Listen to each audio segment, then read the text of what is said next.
The belief that God is just often anchors our hope in a fair world, where good is rewarded and evil is punished.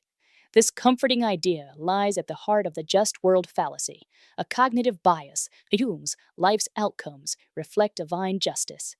While this mindset offers solace and a sense of order, it can distort how we see the world and the people in it. Let's unpack why this fallacy takes hold, how it misleads us, and how we can move beyond it to better align our faith with reality.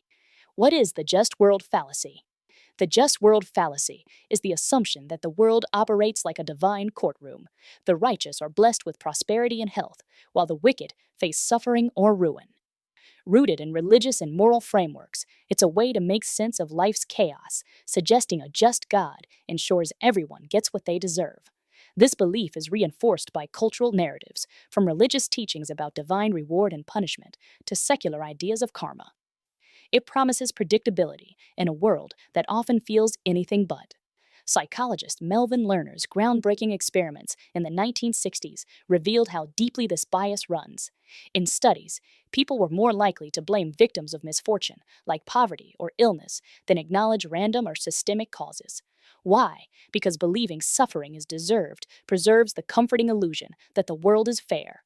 We see this in everyday life, assuming a wealthy person earned their success through virtue or that a homeless person failed morally, rather than grappling with chance or societal factors. Why it misleads us. The just world fallacy can warp our understanding in harmful ways.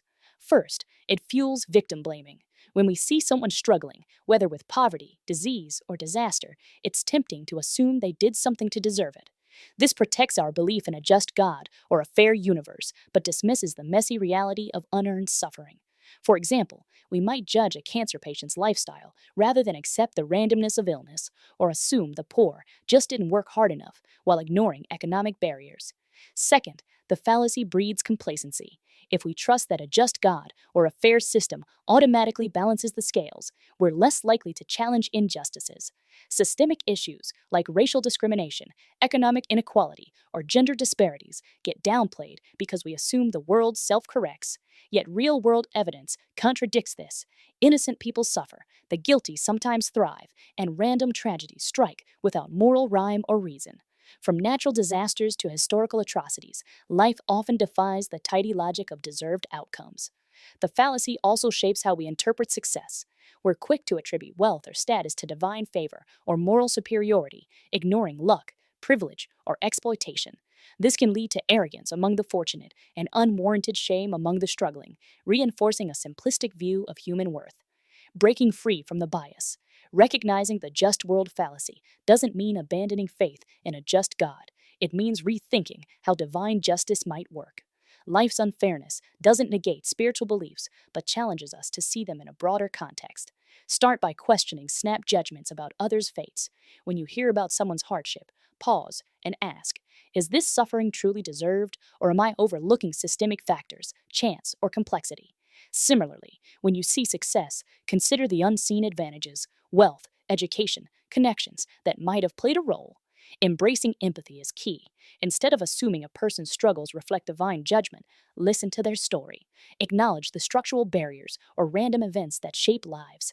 This shift in perspective aligns with many religious teachings that call for compassion over judgment, urging us to support the suffering rather than explain it away.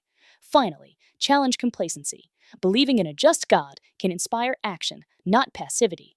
If the world isn't inherently fair, we're called to make it fairer through charity, advocacy, or confronting injustice. This means tackling systemic issues, from poverty to discrimination, rather than trusting that things will work out because of divine order. A path forward. The just world fallacy is seductive. It promises a world where outcomes make moral sense, but clinging to it risks blinding us to life's complexities and our role in addressing them. By letting go of the need for a perfectly fair world, we can hold on to faith while embracing reality. A just God might not mean a just world today, but it can mean a call to action for us to create fairness where it's lacking. Next time you catch yourself assuming someone's fate is deserved, pause, reflect, consider the bigger picture. That's where compassion, understanding, and real change begin.